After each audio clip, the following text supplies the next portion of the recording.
Hi everyone, today we'll talk about how to fix or how to solve issues on Magic Tiles 3. To know how to fix or how to solve issues on Magic Tiles 3 app, you should just go to settings as you see and you can click.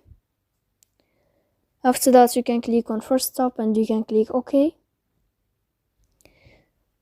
Here in this list you will enter to Magic Tiles 3 and you will enter. Then you can click on first stop and you can click OK. Here we'll enter to the window of storage. Then you can click clear cache. Don't click clear data because that can cause you errors on your app. In the end you can turn off your phone and you can wait a moment to turn on your phone again. So please don't forget to support us by like and subscribe.